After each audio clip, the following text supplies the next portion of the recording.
measure time saved making videos, engagement on those videos, maybe leads generated from them. You got it. You have to measure the outcome. Does the tool actually improve your key metrics? Does the new marketing message increase your conversion rate? Does the action you took lead to tangible, measurable results? So measurement isn't just about reporting after the fact, it's the guide. It's the feedback mechanism. It tells you if your action was effective, if your message actually landed, if the tool provided real value. It forces you to move beyond just doing stuff. To actually achieving stuff. Exactly. And that idea from the marketing source about building your brand through performance, that is entirely reliant on measurement, isn't it? You prove your value, you build that reputation, not through vague claims or looking cool, but by demonstrating measurable results over time, showing the ROI. So data isn't just, a nice to have. It's foundational for knowing if you're actually getting impact or if you're just staying busy and getting swept up in the latest trend. Okay, so summing up this whole deep dive then, what are the really big takeaways for you listening? It feels like this potent combination. Yeah, a blend of things. First, take relentless action. Just get started. Execution focus. Second, fuel that action with communication that is incredibly focused, maybe even brutally sharp, and designed purely to persuade people to act. Cut through the noise. Speak their language. Third, adopt powerful new tools, but only after critically evaluating their real measurable worth. Don't just type. Be discerning. Test things. And finally, ground every single thing you do. Communication, the tools, and rigorous measurement. Let data guide you. Data win. Making that leap from just reading or learning from theory to all that noise by knowing exactly who you're trying to reach and what action act. Harnessing these amazing cutting-edge capabilities, only where they provide demonstrable, measurable value, and using data, not just your gut feeling, to decide what works, you keep doing, and what you stop doing. So the mantra is, don't just consume knowledge, build something with it. Yeah, create.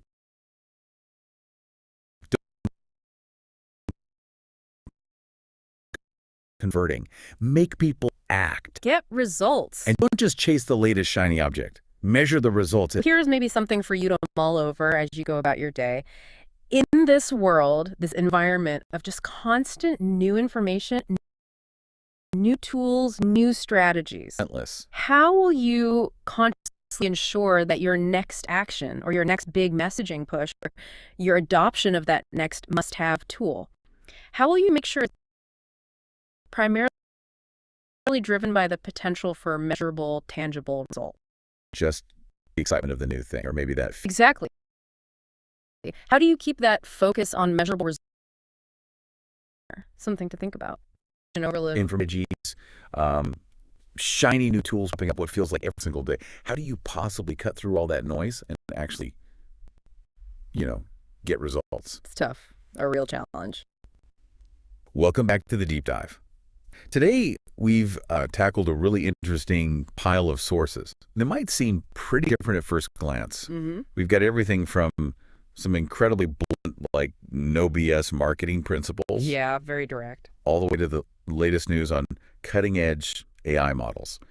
The ones specifically built for builders, scientists, creative pros, people actually making things. Right. And our goal here, our mission really is to kind of dig beneath the surface of all this different material and pull out the absolute most potent insights, like what truly matters when you're trying to move from just absorbing information, right, consuming, to actually doing something with it, in the real world. Okay, let's unpack this then, because across all these sources, it's kind of striking, from the hardcore marketing guy to the AI developers. There's this one theme that just screams out louder than anything else. It's the absolute insistence on taking action. It is fascinating, isn't it? How consistently these sources just move right past the theory. And they just demand execution. They're practically pushing you off the couch and, into the arena. Absolutely. One of our sources, the one focused on marketing mastery, it really doesn't pull any punches. Not at all. It hits you with a line like, forget everything they taught you in school. Seriously. Wow. Okay. And it promises hands-on knowledge. It says, it'll feed you for life. if you take it seriously. Because the logic goes, if you learn to sell, you'll never be broke again. And the core instruction from that source is just crystal clear. Get your hands dirty. Anti-theory manifesto. Don't just consume, execute, it says. Just do it. It argues you only truly get good by doing. It even gives like practical steps. Build the funnel, write the ad, send the email. Yeah. And it totally imperfection. Take action, mess it up, then fix it. That's incredibly direct. Almost. It is. And I noticed the same urgency, this kind of do-it-now energy. It just spread to our sorts on the new AI tool. Wow. Exactly. Yeah. Take the announcement for that new DeepSeek AI model, the R10528. Okay. It's framed less like, a simple product release and more like a challenge. Source calls it a cry for action. It explicitly tells the community to stop theorizing and start shipping. The message is clear. The advantage goes to those who build with the newest tools first. Yeah. Get in there early. And it gets even more intense, actually. The source covering the Future House AI agents, those ones designed for science. It's almost like a siren call. How so? It urges scientists, like right now, to plug the API into your pipeline this week. This week, okay? No pressure. And the reason, a really stark warning. Move fast or get scooped. Oof. Yeah, that's pressure in the science world. And, you even see this kind of action first principle when sources being critical. Interesting. Yeah, the discussion around that Kling 2.0 AI video tool, it questions its ultimate value, sure. Right. But it still tells you to show up when their testing analysis comes out. Okay, why? Because, and I quote, every dollar you don't make with AI, someone else will.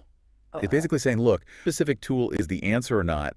The opportunity is happening right now, and you have to engage actively. That makes sense. So the takeaway is action isn't optional. So for you listening, yeah, the core message from this first batch of insights seems pretty undeniable. Knowledge, that's just the starting line. Right, just the raw material. The finish line is results. Whether that's sales or scientific discovery or building amazing new tech, you only get there by doing, by taking action, relentless action. Okay, so action is the engine. Got it. Okay, so if taking action is the engine driving everything forward, then our marketing source, it makes a really compelling case that effective communication is like the high-octane fuel. The fuel. I like that. It dives headfirst into how you actually make your efforts count through this just absolute flood of messages out there. Yeah, the noise. And it starts with a line that honestly I had to read twice. Okay. Most marketing sucks ass.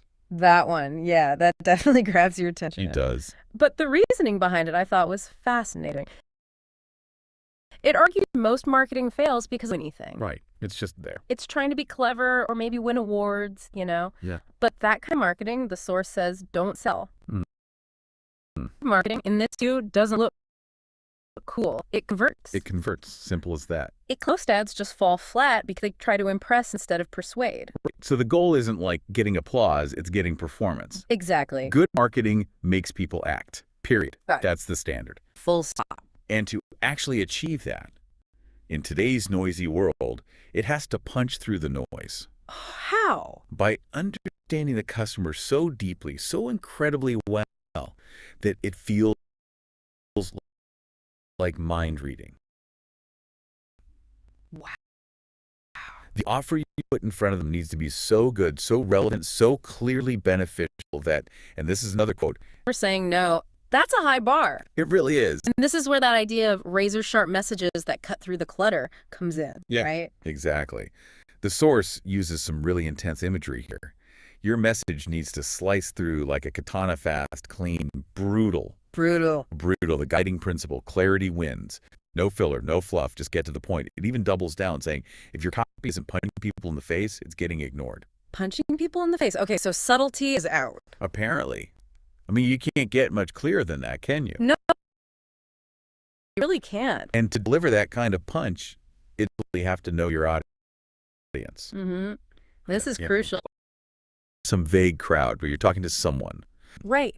And it pushes you to know them better than they know themselves. Understand their deepest pains. What keeps them up at night? What do they fear? What excites them? Because only then. Because when you speak their language, they listen. Makes sense. And then there's the offer itself. Yeah. Yes, the irresistible offer. And again, here, you can't polish a turd. Okay. Direct again. Your offer has to slap. That's the term. It needs some kind of unfair advantage. Price. The deck. Yeah.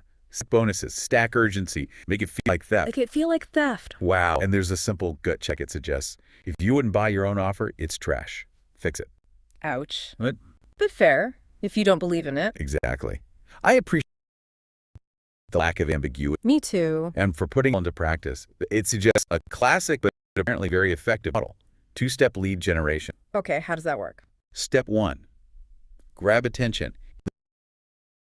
Lead contact. Step 2, follow up relentlessly until you close. Gotcha. First, then conversion. That's how you scale, according to the source. So this brings up an interesting question, though. One, the source tackles directly. Yeah. How does something like brand building fit into this really ruthless results-first approach? Good question. Yeah, the source cuts straight to it. Brand without sales is ego. Ego. Ouch. You're not Nike when you're starting out, right? Yeah. You build your brand not by leading with, like, vague vibes. Right, not just cool logos. But through performance. It argues brand grows authentically out of consistent value and results that you deliver over time. Always focusing on demonstrating ROI, return on investment. So results first, brand follows. That seems to be the message. Okay, so we've got this powerful push for action, fueled by communication so sharp it could, I don't know, cut glass. Right, the katana message. Where do these powerful but sometimes maybe overhyped new tools we mentioned earlier fit in, like those AI models? Yeah, this is where things get really interesting, I think. Because these tools, they represent a potential step change in what's even possible. Okay. They can enable that action we talked about and maybe even help sharpen that communication if you use them correctly. If. That's the key word.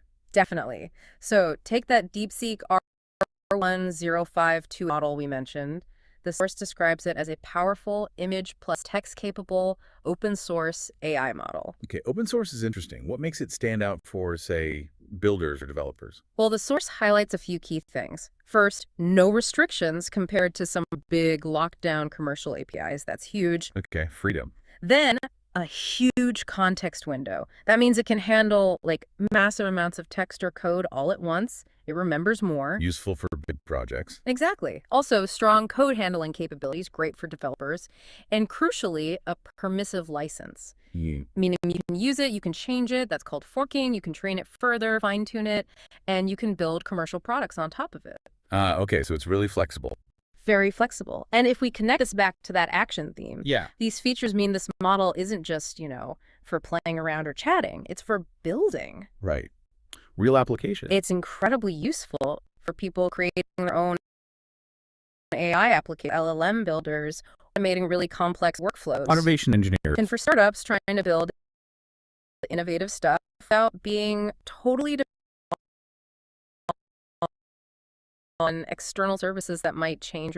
Think about processing massive documents. Third, this is about enabling faster, more powerful execution.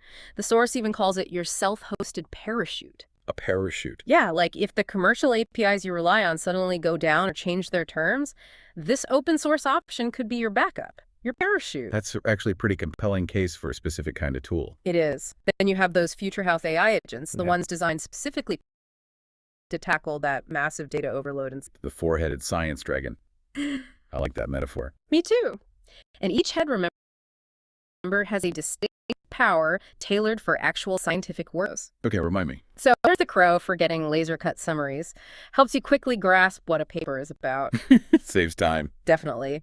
The falcon is for deep literature dives, searching for everything known about, say, a specific gene across huge databases, even pulling from places like open targets. Okay, powerful search.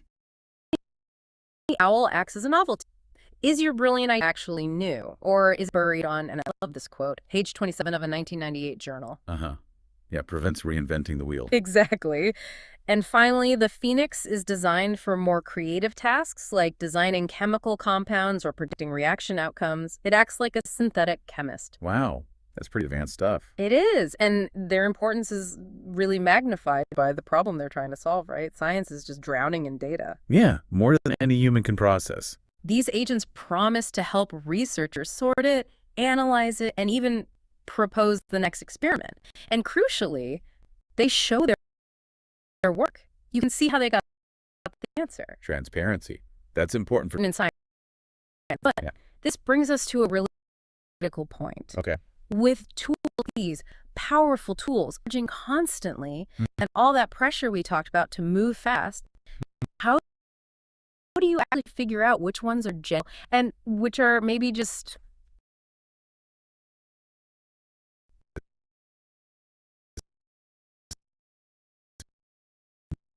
Could waste a lot of time and energy chasing the wrong thing. Exactly. And looking at Kling 2.0 AI, that video tool digs into. It acknowledges, sounds great, but then it asks the question point blank, worth it or worthless? Cutting right to it. Yeah, it takes a really pragmatic stance that it acknowledges that, let's be honest, most of these tools have their 5 minutes and fade away. True. We've seen that happen plenty of times. So instead of just buying into the hype or believing the slick demo videos, their approach is super. It echoes that action theme again. They are testing it, roasting TF out, to quote the source directly again. Okay. Putting it through its paces. Seriously, putting it through the ringer to see if it's actually worthy to become a tool that you should use in your day-to-day workflow. Right. Not just a tool. The promise is to reveal not just the cool features, but also can't do, and whether it's worth your time or if it's just another tool everyone is going to forget about. That kind of critical analysis is so valuable. It really is. And it underscores that risk we touched on earlier, blindly adopting a tool just because everyone's talking about it. Yeah. That's potentially, in the source's blunt language, a dollar you just gave away. Because that dollar or that hour or that unit of focus, could have been spent on something that actually generates real results. Okay. So we've got this imperative for relentless action. Communication that's razor sharp and strategically evaluating and then leveraging these powerful new tools. Right. Cutting through the hype. Right. But how do you know? How do you know if all this activity, all this sharp messaging, all this careful is actually translating to the results you want, the results you need? And this brings us right back around to a core principle, one that the marketing source hammers home. Applies across everything we've discussed. Which is? Marketing needs to be measurable. Source, again, pulls no punches. Hope is not a strategy. Can't argue with that. If you're doing things and you can't measure it, you're blind. Simple as that. You're just guessing. Exactly. The mandate is clear. Track everything, whatever the relevant metrics are for what you're doing. Click-through rates, conversion rates, customer acquisition costs, time saved, experiments validated. Track it. You need the data. And you must test, try things, see what the data says. Cut what doesn't work. Double down on what does. Be objective.